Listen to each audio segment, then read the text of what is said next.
आज हम पढ़ने वाले हैं सांख्यिकी का क्षेत्र, स्कोप ऑफ स्टैटिस्टिक्स।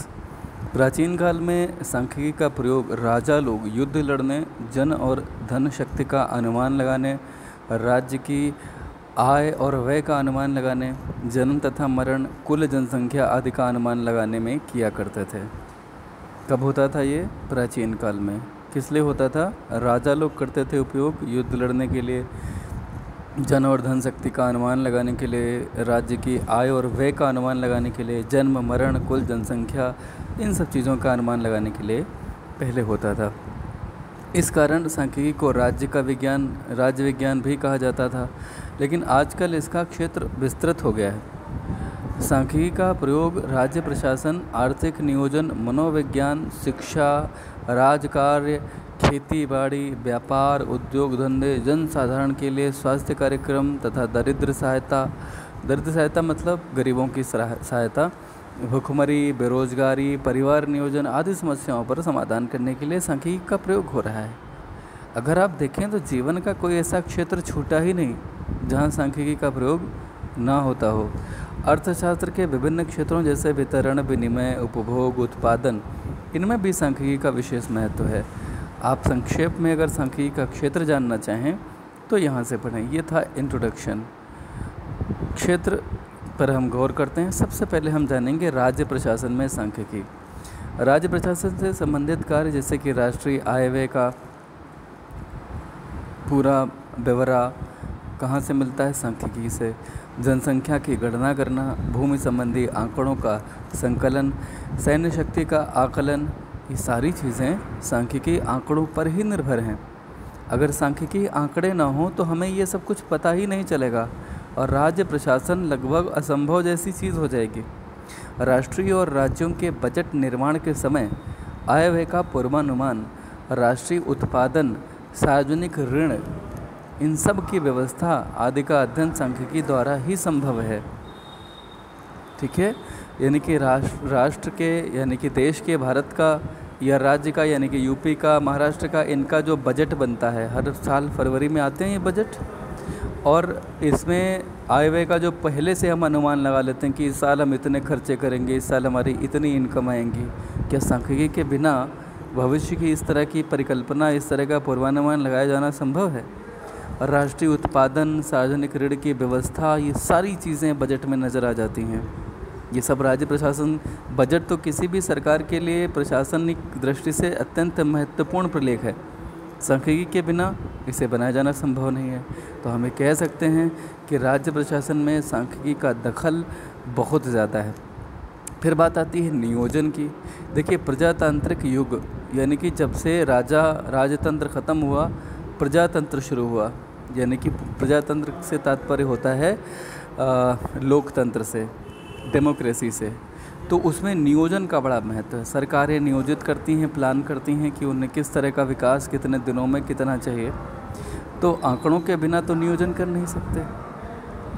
आप अपना नियोजन करते हैं कि आप टाइम टेबल अपना अगर बनाते हैं तो क्या वो आंकड़ों के बिना बना पाते हैं? आप नहीं बना पाते हैं। सबसे पहले आपको आंकड़ा चाहिए होता है कि हम कितने बजे बैठेंगे और कितनी देर पढ़ेंगे, कितनी देर जब पढ़ेंगे तो उसमें कितने चैप्टर पढ़ेंगे, कौन कौन से चैप्टर्स पढ़ेंगे, कितने कितने मिनट बाद गैप लेंगे, सब जगह संख्याएं आ रही हैं, ध्यान रखना। तो आंकड़ों के बिना तो नियोजन असंभव है। वर्तमान की व्याख्या, भूतकाल की विवेचना, एनालिसिस, व्याख्या यानी इंटरप्रिटेशन, और भविष्य का अनुमान, एस्टिमेशन ऑफ फ्यूचर, इन्हीं पर नियोजन आधारित है। इनकी सत्यता पर ही, जो वर्तमान की आप व्याख्या करते हैं, भूतकाल का जो एनालिसिस करते हैं और भविष्य के जो अनुमान लगाते हैं, इनकी सत्यता पर नियोजन यानी कि प्लानिंग आधारित होता है। और बिना आंकड़ों के ये संभव नहीं है। आंकड़े कहाँ से आते हैं? सांख्यिकी से। तीसरा जो क्षेत्र है वो है शिक्षा। शिक्षा के विभिन्न क्षेत्रों और विषयों के अध्ययन में सांख्यिकी का विशेष योगदान। कैसे? खगोल विज्ञान, मनोविज्ञान, अर्थशास्त्र, अंतरिक्ष विज्ञान, जीव विज्ञान, समाजशास्त्र, राजनीति शास्त्र, शिक्षा शास्त्र आदि में सांख्यिकी का अपूर्व योगदान है। सांख्यिकी से पहले किसी अन्य तकनीक ने, किसी अन्य मेथडोलॉजी ने शिक्षा के क्षेत्र में इतना योगदान दिया ही नहीं। जितना सांख्यिकी ने दिया, इसलिए ये अपूर्व है। अपूर्व मतलब जो इससे पहले कभी ना हुआ हो। व्यापार और वाणिज्य की अगर बात कर लें तो व्यापार की स्थिति क्या है, कैसे पता चलेगी? आंकड़ों से। आयात कितना हुआ, निर्यात कितना हुआ, कहाँ से पता चलता है? आंकड़ों से। उत्पादन कितना हुआ, क्रय कितना हो गया, विक्रय कितना हो गया, लाभ हानि का आकलन, ये सब आंकड़ों के अध्ययन से ही संभव है। पूंजी की मांग और आपूर्ति के आधार पर ब्याज की दर का निर्धारण भी सांख्यिकी से ही होता है। तो वाणिज्य और व्यापार और उद्योग में भी सांख्यिकी का दखल बहुत ज़्यादा है। अर्थशास्त्र की अगर बात कर लें तो उत्पादन नीतियों का निर्धारण, उत्पादन का पूर्वानुमान, लागत और पूंजीगत लाभ, राष्ट्रीय संपत्ति का ज्ञान सांख्यिकी द्वारा ही संभव है। वितरण की अगर बात करें तो राष्ट्रीय आय और संपत्ति के वितरण का आधार राष्ट्रीय लाभांश का उत्पत्ति के साधनों में वितरण। देखिए, राष्ट्रीय आय यानी नेशनल इनकम, संपत्ति का वितरण मतलब किसके पास कितनी संपत्ति होगी, ठीक है, उसके वितरण का आधार। राष्ट्रीय लाभांश का उत्पत्ति के साधनों में वितरण। राष्ट्रीय लाभांश का मतलब है कि जब राष्ट्रीय आय हो सकती है तो राष्ट्रीय लाभांश भी तो होगा। उसे उत्पत्ति के साधन यानी कि उत्पादन के संसाधनों में वितरण उसका। तो इसको समझ लीजिए। देखिए, भूमि, श्रम, पूंजी और उद्यमिता, ये 4 उत्पादन के या उत्पत्ति के साधन होते हैं। भूमि के बदले में मिलता है किराया, श्रम के बदले मिलता है पारिश्रमिक और पूंजी के बदले मिलता है ब्याज और उद्यमिता के बदले मिलता है लाभ। ये जो चीज़ें हैं, किराया, पारिश्रमिक, ब्याज और लाभ, ये लोगों के पास जाते हैं। किसी ने अपनी ज़मीन किराए पर दी तो उसे किराया मिला, ये उसका लाभांश है। राष्ट्रीय उत्पादन जब होता है किससे? भूमि, श्रम, पूंजी और उद्यमिता से। तो जो भी उत्पादन होता है जब उसे बेचा जाता है तो जो पैसा इकट्ठा होता है उसमें से कुछ किराए के रूप में चला जाता है, कुछ पारिश्रमिक के रूप में लेबरर्स में चला जाता है, कुछ पूंजी पर ब्याज के रूप में चला जाता है और जो बचता है वो लाभ के रूप में चला जाता है। तो ये सब क्या हैं? ये सब राष्ट्रीय लाभांश के हिस्से हैं और ये उत्पत्ति के साधनों में इस रूप में बच जाते हैं। वही इन्होंने लिखा है कि राष्ट्रीय लाभांश का उत्पत्ति के साधनों में वितरण तथा प्रति व्यक्ति आय अगर हमें निकालनी हो तो किसी को किराया मिला, किसी को पारिश्रमिक, किसी को ब्याज, किसी को लाभ, ये जो कुछ भी मिल रहा है यही 4 चीज़ें मिलती हैं, इसके अलावा और कुछ नहीं मिलना। तो ये जो 4 चीज़ें मिलती हैं लाभांश के तौर पे, यही प्रति हर व्यक्ति की आय बनेगी। जब सारे लोगों की आय को एक साथ जोड़ लेंगे और देश की जो कुल आय होगी, कुल आय को जब हम देश की जनसंख्या से डिवाइड कर देंगे तो जो निकल के आएगा वो प्रति व्यक्ति आय कहलाता है और उसका तुलनात्मक अध्ययन सांख्यिकी आंकड़ों द्वारा ही संभव है। तो शायद आपको ये बात आई होगी समझ में। ध्यान से सुनेंगे, 2-3 बार सुनेंगे तो कुछ समझ में आ जाएगी। लेकिन एक बार में अगर आपको लगता है आप सब कुछ समझ लेना चाहते हैं तो ये संभव नहीं है। 2-3 बार वीडियो देखें और उसके बाद में आप कृपया अगर कोई डाउट है तो मुझसे पूछ लें। कमेंट बॉक्स में पूछ सकते हैं या आप मेरे व्यक्तिगत नंबर पर संपर्क कर सकते हैं।